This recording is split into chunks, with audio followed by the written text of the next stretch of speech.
So we're going to go do an in-office revoke. We've got an indemnitor who doesn't want to be on the bond anymore. An indemnitor is a co-signer for the person that's on the bond. So anytime that the indemnitor says or the bondsman says that they don't want to be on the bond anymore, we don't have a choice. We have to put that person back in jail. They're basically making the contract void by not wanting to be a willing participant in that contract anymore. So when that happens, we don't have a choice. So I'm gonna go sit down at the office, wait for her to come in, and then keep you guys posted. If you ever have a co-signer on a bond, just remember that that person has the power to put you back in jail at any point in time. All they have to say is, I don't want to be on the bond anymore. And obviously the bondsman has the ability to do that too. But you got to pay attention. So if you're ever gonna bond out of jail, it's best to do it with a co-signer that you trust and that isn't gonna fuck you over. So all right, thanks guys, I'll keep you posted. Do I have your consent to interview you? Okay.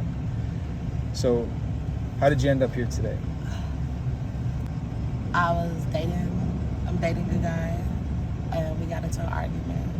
And we got into an argument yesterday around this time in the afternoon. And he was like... is that the guy that bonded you out? Yeah. Okay. Yeah, he bonded me out.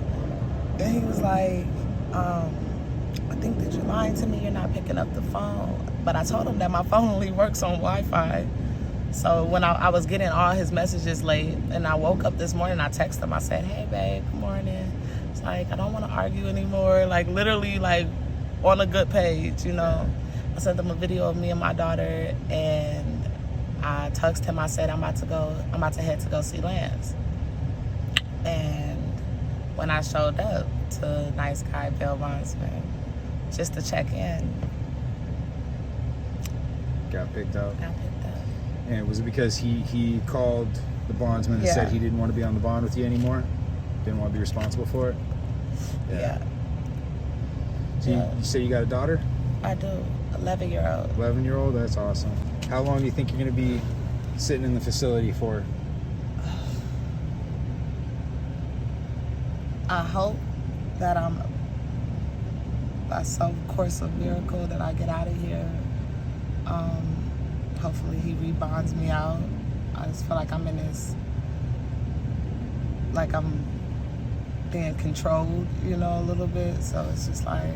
Yeah, I can see how it would feel like that, especially with the co-signer. So what happened is that you had a co-signer that signed on your bond and then said that they didn't want to be the co-signer on your bond anymore.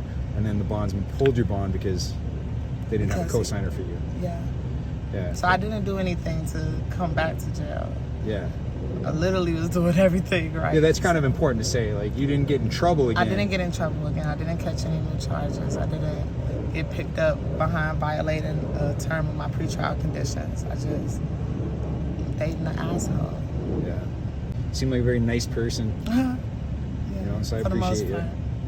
I normally don't let people smoke inside my truck, so that says a lot right there. Well, I appreciate it. Yeah. I could get bonded back out. I think you will. I think you get bonded back out. I think even that indem that got you out will probably do it again.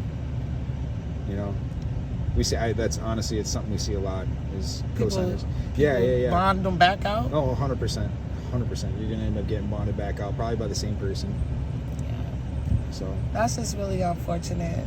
I've been away from my daughter for 4 months, and because you were here. You were at this facility for 4 months, right? Yeah, I was here for 4 months. I got out a week ago, and I'm coming back in. And my next court date isn't until December, so if I don't get bonded out, that's August, September, October, December. That's another 4 months. Yeah. So. Do you mind if I ask you what the charges were? My charges were aggravated assault with a deadly weapon, and conspiracy to commit attempted murder. But that wasn't you that did it. It was somebody you were with. No, they right? already got the leather is hot. Okay. It was the person. They already got the guy who actually did the shooting. Like, he's in the process of signing the plea or pleading out or whatever. So okay. They got him. Once they take care of him, then the rest of us we're probably looking at probation and stuff. That's what my lawyer's telling me. I just know that Like, I was supposed to go to court on August 1st. Okay. Yesterday. Yesterday, yeah, it was I was yesterday. supposed to go to court yesterday, but it was a non-appearance. So I talked to my lawyer. She said that, you know, everything's looking good for my probation. They'll probably give me 3 to 5 years probation because it's my first offense. But they were also saying that they wanted the prosecutor. I have a good prosecutor, but she wants to take care of the shooter, like get his shit, Right, yeah. send him on up to prison or whatever. Yeah, so yeah. because of that, it's what's prolonging the whole thing. So like the trial date is December 13th. However, I don't think anybody's going to trial. I think this could all probably be done by hopefully October. But you know, being in here fighting the case is a lot harder than being outside. Like outside, I got a chance to be with my daughter again. I got a chance to be with my mom, you know, with my support system, and thinking that my boyfriend was my support system as well. But when he gets angry, he sends me to jail. Like, Yeah. I can't even wrap my mind around this right now. But I'm trying to be strong for the most part, because it's not a good place to show too much weakness. Yeah. Well, I appreciate you. You've been very nice, been very respectful. You're a nice lady. Sorry you're dealing with this, and it will get better, okay? It'll get better. It's gonna be okay. Kind of an unfortunate situation. She's got an 11-year-old daughter. It's kind of a sad situation, but I'm sure she's going to be out of jail at some point soon, and she'll be able to make better choices and be the mom that I think she probably wants to be, right? So she's processing back into ITR facility right now. Here we go. ITR facility right up there.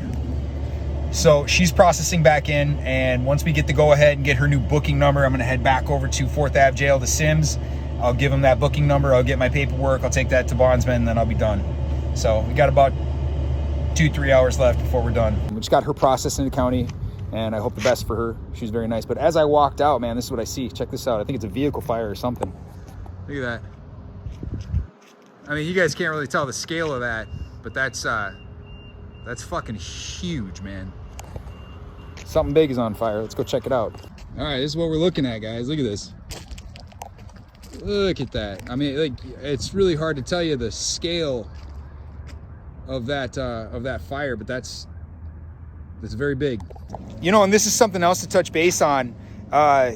Look, if you bond yourself out of jail, or if you get bonded out of jail, it's really important to get bonded out by somebody that you can trust, right? Because what happens more often than not, just like this situation, they find themselves in a situation where the person that is their co-signer almost treats it like a control situation, where they know that if they don't want to be on the bond anymore, they can put them back in jail. And that's kind of what happened here today. So I'm sure the person that bonded her out before is probably going to bond her back out again. All right. Thanks for coming with me.